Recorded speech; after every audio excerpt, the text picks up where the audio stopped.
Good morning, or depending on when you're watching this, good afternoon, good evening, or good night. My name's Ross, and as always told, out of Voice of Radio. So today, I'm thinking about the fact that we are leaving the Scarlet and Violet era behind. In fact, the last Scarlet and Violet set is out. Destined Rivals ends Scarlet and Violet. We are moving into something else with Black Bolt and White Flare. There's not a Scarlet and Violet set. We can argue whether it's a separate set or whatever. But right now, okay, technically it is a Scarlet and Violet set. Fine, but it's not really a Scarlet and Violet set now, is it? But it's got Scarlet and Violet on the logo, so I have to concede it is technically a Scarlet and Violet set. But it's not really a Scarlet and Violet set. Come on, it's a black and white theme set that just happens to come at the end of the Scarlet and Violet block. And certainly the next set we're getting, which is Mega Revolution, that is 100% not a Scarlet and Violet set. That is the start of a new block. Which means we're leaving Scarlet and Violet behind. But I don't want to look at Scarlet and Violet. No. I want to go back a little bit further. And I want to look at Sword and Shield. Because there are some Sword and Shield promos, and promos that were released in that era, which have gotten, frankly, a little bit silly. And I want to talk about them. Some of these you might actually have lying around at home. Some of them you almost certainly will not have lying around at home. I think that's fair to say. So let's start off with one of the real stars of Sword and Shield promos. One that we all saw a mile off. One that a lot of people tried to get hold of, but a lot of people actually weren't able to get hold of. The Mitsuhiro Arita Pikachu, the stamp promo. Now, essentially the way this worked was there was a stamp box that was released over in Japan, and that came with a couple of promos. There's a Pikachu and a Cramorant, and they were both essentially themed after old stamps. Here's a Pikachu next to the stamp. The problem was, and there was a whole bunch of things going on, but this came with actual stamps. And the problem with coming with actual stamps is it means that you're not really allowed to send it. There's all kinds of rules and issues with sending stamps through the post, which means that there were a lot of places that would traditionally have been helping people pick up these products and importing them from Japan that basically turned around and went, No, I ain't doing that this time. There's all kinds of rules about sending stamps. I don't know what they are. Like, I'm not an expert, all right? I just know that it's a little bit awkward. And it meant that not everyone was willing to do this, and it meant that a lot of people that were opening up the box, and as soon as you open up the box, they're starting to split the promos up and then selling it for a lot more and knowing how hard it was, and you get where I'm going with this. It spiked the price. Where are we right now? Well, I'm going to show you the TCG player graph because I think it's pretty stark, but I need you guys all to recognize that the number of sales of a card like this on a place like TCG Player is actually quite small, so it's not necessarily the most representative number. But I just think the graph looks kind of hilarious because it kind of ticks along quite nicely, sitting around about a $300 to $350 card right up until the end of April, and it balloons to $675. This is one of the cards that I was really looking at when I decided to make this video because yowza.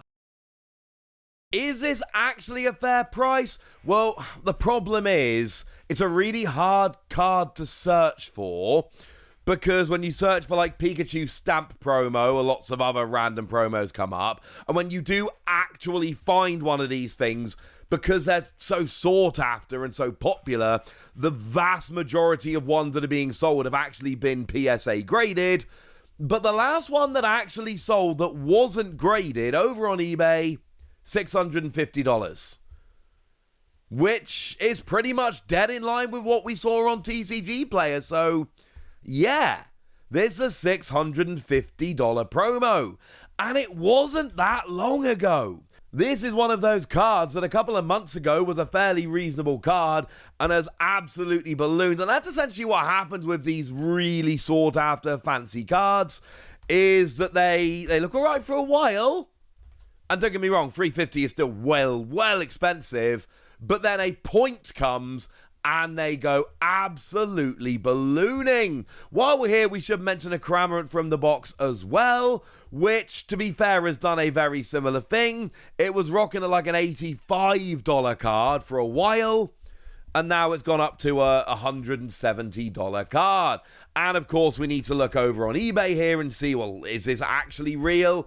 Is TCG Player lying to us? And again, the majority of these are PSA graded, but not all of them. And the last two sold were 150 and 180, so yeah. And here's the thing, over on TCG Player, we look at these graphs. I'm not saying they're perfect. I've already given you the argument for why they're not. But actually, they do tend, not all the time, but even for these cards with a fewer amount of sales, they do actually tend to be in the right ballpark at least. Okay, so the stamp promos have gone a little bit silly. We're at the point now where if you pick up the pair of these for $800, you're doing okay. That's a ridiculous set of promo cards. What else have we got from the Sword and Shield era? How about Special Delivery Bidoof? This is a card that I've been watching with a lot of interest pretty much since it came out. And back at the end of February, beginning of March, it was a $250 card. It was actually on the run down. It's now gone up to 280 plus. We're not talking about a huge jump here. But the thing about this card is a lot more of you are going to have this card. Now, this was one that was actually a real pain to get hold of in Europe. But in the US, this was a card that was just kind of released. Now, you had to get a code and then go to the Pokemon Center and buy something and all of that. Signed up for a newsletter, got the code, but it was doable, all right? That's the most important thing. Now, in Europe, this was a real pain to get hold of, but in North America, in the US, it's a pretty doable card, honestly. There's a bunch of you that probably got this card running around, and given that it was a card which was, free when you spent like $20, I don't think that's too bad. I don't think that's too bad at all. Now, this one, because I've been tracking it so closely, I do have some historical records of this one. How about, let's have a look at the 20th of August, 2021. This is what people were trying to sell it for as a pre-sale. These are listings, not sales. And they're all up around $350. Whoopsie daisy. If we flick forward a little bit to October the 14th, we can see that it was actually selling for about $250. And, well, we're kind of back there, honestly. Yeah. We kind of just gotten back to where we were. Or have we? Because you know how I said the TCG Player graphs for these cards were not always completely reliable? Here's the last couple of sealed Special Delivery Bidoof that was sold over on eBay. And you might notice here that they're actually a little bit higher. Best offer accepted of $350, $400. There's actually a $450 that sold slightly later, but I'm not putting that one up because that seems a bit too high. But actually, TCG Player seems to be undershooting here. And what I'm saying about Special Delivery Bidoof is, it took a little while, and it did take a little while, but it's finally actually hit that level of price people thought it was going to. People were listing it for like $350 when they had, when they had it confirmed they were getting one, but they hadn't actually got it yet and it wasn't selling, and nobody was buying it for that. And then we were selling it for a little bit less, but then over time, it's actually gone up to that kind of price, which I find kind of cool. And obviously, while we're having a look at Special Delivery Bidoof, we need to have a look at Special Delivery Pikachu, which is the less sought after of the two, and there's a good reason for this. It was more widely available. Whereas the Bidoof, you kind of had to get it in North America. The Pikachu was a little bit easier to get hold of. If memory serves correctly, I might be making this up. I am making this up. The Special Delivery Pikachu actually predates Special Delivery Bidoof. Maybe people just like Bidoof a little bit more. maybe that's your answer. But Special Delivery Pikachu has, again, it's going up pretty steadily here and has ended up as like a $175 card. That's where we are. That's where we're sitting right now, according to TCG Player. So if we go and have a little look on eBay here, see how much people are actually paying. A little bit more. Last one sold for $240 and a best offer accepted of $260. So it's actually nearer like a $240 card. So once again, like the Special Delivery Bidoof, the Special Delivery Pikachu, it's being undersold a little bit over on TCG Player. eBay's got it listed a little bit higher. How does this compare to what we were seeing historically with Special Delivery Pikachu?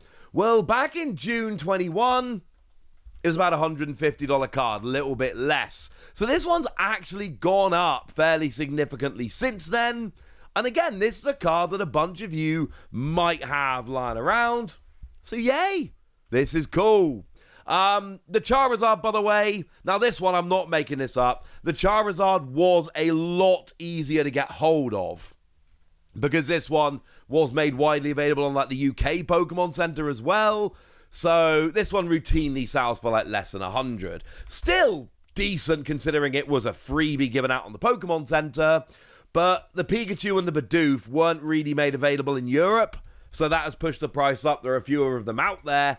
The Charizard has been just absolutely... That one got printed into the ground comparatively. So that's why the Charizard is, frankly, quite a lot cheaper, because they just printed a bunch more of those. They made them available in places like the UK, and that just made it a lot easier to get hold of, which has depressed the price, which is cool. I'm sure a bunch of you probably don't have those stamp promos lying around at home, but you might have some of the Special Delivery promos, and given that all of these cards, except maybe the Charizard, are really jumping up lately and starting to get into silly territory, I thought it was time to have a chat. But we've had a chat now, so now it's over to you guys. Tell me if you've got these cards. Tell me if you think these are ones you should have picked up, or maybe you're going to pick up. Let me know in the comment section. Go nuts! Be nice. And then make sure you like this video, subscribe to this channel, follow me on Twitter at TheWasi. That's where we talk about Pokemon and a whole bunch of other card games. And please do consider checking out patreon.com/PTCGradio, where you can support the channel, get some bonus podcasts, join a Discord, and all kinds of fun things. And get shout-outs on the channel, like the lovely Derek, who's been a supporter of ours for a while now and seems to be a very lovely person. So shout-out to them for the support and the loveliness. But by far the most important thing, as always, look after yourselves till next time, would ya? Thank you very much for watching. My name's Ross, and you've been watching PTCG Radio.